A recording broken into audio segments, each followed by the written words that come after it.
Hey guys, this is Jake Eldridge with Davis Catalano Real Estate Group at Realty One Group Eminence.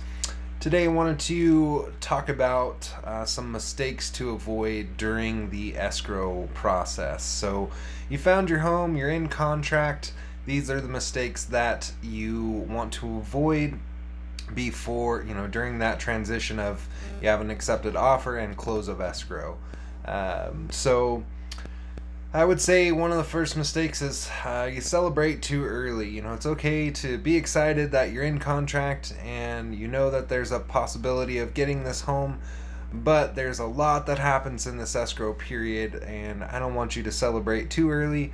You got to think that you are going to have home inspections, and sometimes after the home inspections, maybe you don't feel so confident about the house and want to back out and find something else. So again, just try not to celebrate too early. I know it's an exciting process.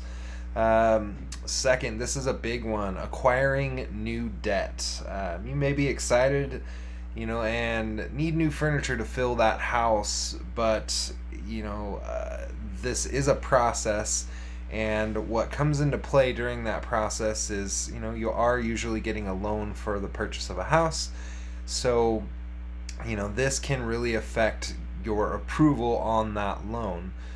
Usually you get pre-qualified, but there is, a whole step behind that with underwriting to make that loan official. And one of those is your debt to income ratio. So if you go rack up your credit cards or go out and buy a new car and add debt to, your credit cards, or again a car payment, then that can negatively affect the ability to get approved for your loan because you're adding your debt. So just keep that in mind. Next, let's see, being slow on any contingencies. Make sure that there's usually 14-day contingency on getting home inspections, 21 days for your financing. We kind of just went over that with acquiring debt. So you don't want to wait on any of these items. Inspections especially, you might get your home inspected. Don't wait around. Get that ordered and done as soon as possible. That way, if the home inspector finds something and recommends that it be evaluated by a professional like a plumber, an electrician, a roofer, you can have somebody come back out after that and look at the area that the home inspector thought needed a professional to look at it. What's next? Let's say I would say not communicating with your mortgage lender during the beginning of the process. You're definitely in touch when trying to find a home with your real estate agent on a regular basis. Now once you've found that home and you've gone into contract, it kind of flips, and you're going to be talking a lot more with your lender than your real estate agent. Now your real estate agent is going to be with you through the entire process, but there's a lot that the mortgage lender needs to have in place in order to, again, secure that loan and make sure that at the close of escrow date, the money that you are borrowing is getting transferred to the sellers with no problems. So make sure that you are answering all their phone calls. If they send you a text message, an email, something I always try to tell people to avoid is sometimes it can be difficult when you have a bigger bank doing the loan or one of those online platforms.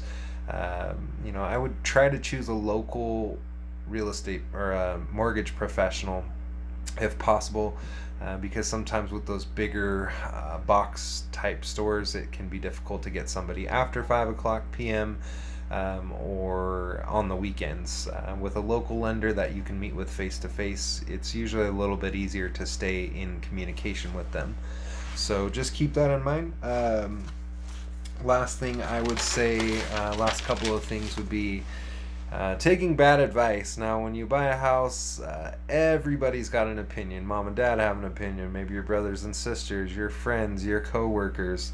All of them have opinions, and that's great. Maybe some of them have gone through buying a home and they're just offering, their advice. That's definitely fine. But just remember, you are working with a real estate professional and a mortgage professional. So, if they mention something and you want to talk about it, reach out to, your mortgage lender or your realtor to talk to them about it.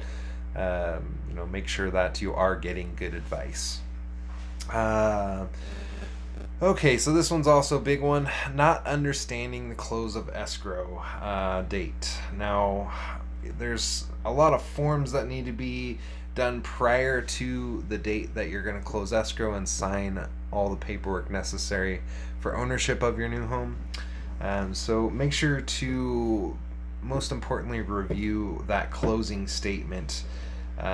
This is where it would list all the fees and costs, so you're not surprised by any fees when you show up the date of closing to sign all the paperwork. The last thing that you want is to not understand that.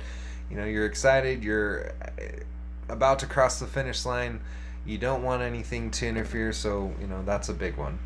Alright, well, I hope you guys enjoyed the video, and again, I am Jake Eldridge. If you need assistance with either buying or selling a home, I would love to help you out. I can be reached on my cell phone 7 days a week, 775-378-4976. You can email me at jakeeldridge32@gmail.com. You can also find me on Facebook, Jake Eldridge Realty One Group Eminence. So again, make sure to click the like button if you like that, or the little bell to keep following me. Again, this is Jake Eldridge. Have a great day.